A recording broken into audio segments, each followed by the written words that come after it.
اینجا شیرازه و اینم خوشحالی مردم از اولین بارون شیراز. سلام بچه‌ها، چطورین؟ خیلی خوش اومدیم به یه ولاگ دیگه از یوتیوب من. بریم تو اولین بارون شیراز تولید محتوا کنیم، عکس العمل مردمم ببینیم.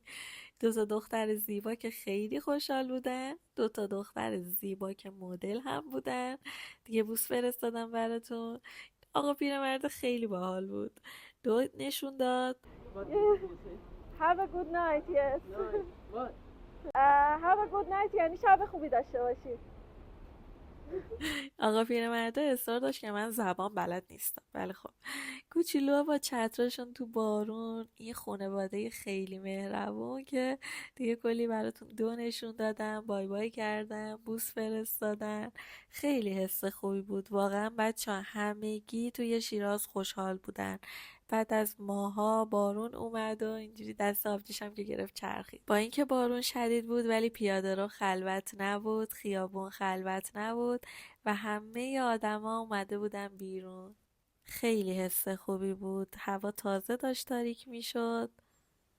چند تا هم خیلی باحال بودن. مسابقه گذاشته بودن، ولی خب مسابقه دو خطرناکه توی بارون، میدونین که. و اما این دو تا دختر که با رقصشون شدن بهترین قسمت امشب، که من این قسمت رو توی ریلزم گذاشتم و کلی وایرال شد و همه نوشته بودن خیلی باحال و بامزه. این آقا پسرم یکم خجالتی بود، میگفت روم نمیشه بیام تو ویدیو، ولی خب در آخر به اصرار دوستاش راضی شد و دو بتونش. همینطوری که داشت شب تر میشد ایده یه محتوای جدید به ذهنم رسید، چون که دیدم هم این که خیابون خیلی شلوغ شده، هم این که تو جاده هم واقعا شلوغه و فکر کنم همه اومدن دور دور، حتی توی این بارون.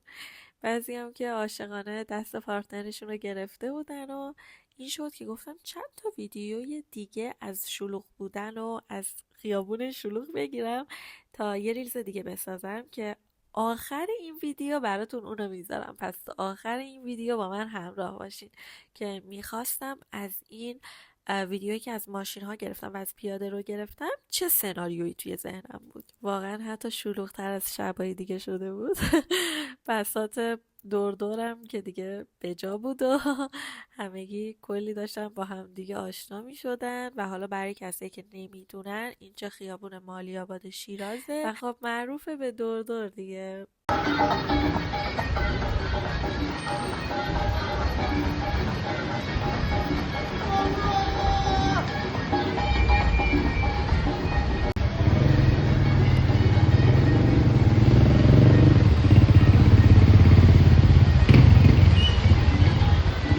شما اصلا توی شیراز اون حسی که غرور یا حس مثلا اینکه حالا خودم رو بگیرم و اینا ندارین. همه افراد شهر انگار که مثلا همه هزاران ساله که میشناسن و این واقعا خیلی حس خوبیه. خیلی خیابونا گرمه. اینجا هم که از یه زاویه دیگه داشتم بهتون این خیابون مالی آبادو نشون میدادم. خب شب شده بود و چراغ ماشینا روشن بود و بارون میزد، خیلی جلوه قشنگی داشت. ولی خب من توی ذهنم بود که از این موضوع یه ویدیو بسازم و یه چیز دیگه بگم که حالا اگه تا آخر این ویدیو با من همراه باشین اون ویدیو رو هم براتون گذاشتم. خیلی دلم میخواست که اینجاها موزیک بذارم، اما تجربه من ثابت کرده هر موزیکی که میذارم کپی رایت میشه. پس فقط میتونم براتون صحبت کنم و از حس و حال اینجا بهتون بگم.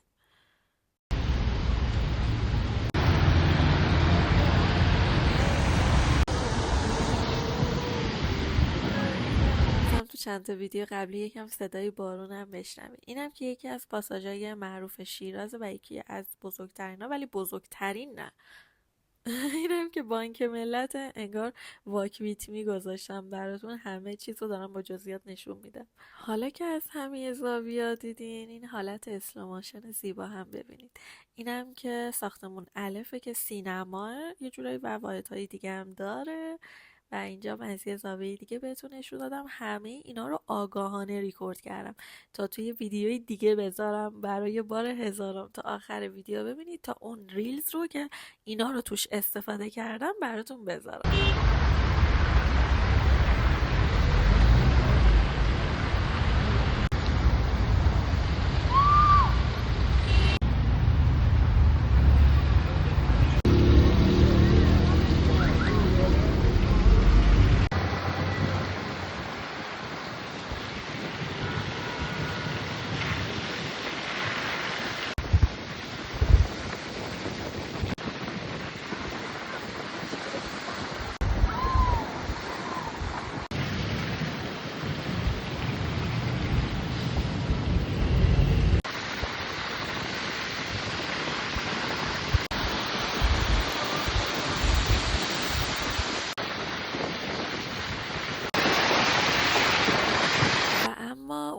بزرگترین پاساژ شیراز یعنی پاساژ نگین تا اینجا هم یه دونه ویدیو بگیرم، چون توی اون ویدیو میخواستم استفاده کنم، هم این که به شما بچه های یوتیوب نشون بدم.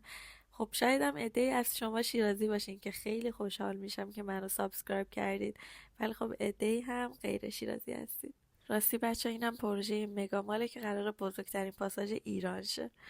اینم پاساژ اهوراست روبروی پاساژ نگین. مگه میشه بهتون یه قولی بدم و بهش عمل نکنم؟ بریم که ویدیو نهایی رو ببینیم. ما مالی‌آباد شیراز زندگی میکنیم و خیلی ثروتمندیم به 3 دلیل. دلیل اول، هر روز کلی آدم از پیاده‌روی جلوی خونمون رد میشن و محیط زندگی ما یه محیط کاملا زنده و مردمی و گرمه. دلیل دوم، هر روز کلی از دختر پسرا توی خیابون جلوی خونمون با همدیگه توی دور دور آشنا میشن و محل زندگی ما میشه یه لوکیشن برای اینکه کلی از دختر پسرا ازدواج کنن و برن زیر یه سقف.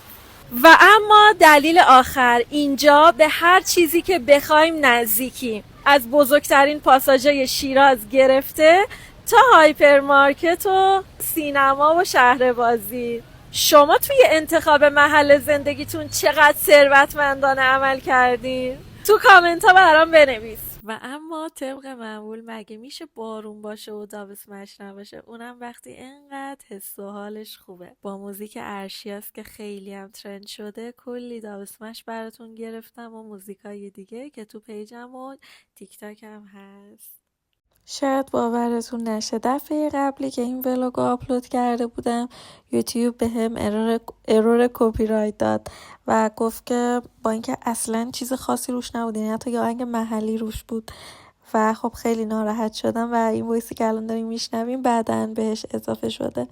اما خب اگر دوست دارین دابسمش رو با صدا بشنوید، توی قسمت شورت هستش و توی اینستا و تیک تاک من که آیدیشون با آیدی یوتیوب یکی هست هم موجوده. با اینکه از این وضعیت کپی رایت خوردن خیلی ناراحتیم، ولی سعی میکنیم باهاش کنار بیاییم و تطبیق بدیم. مرسی که تا آخر این ولاگ با من همراه بودی و نظراتتو کامنت میکنی.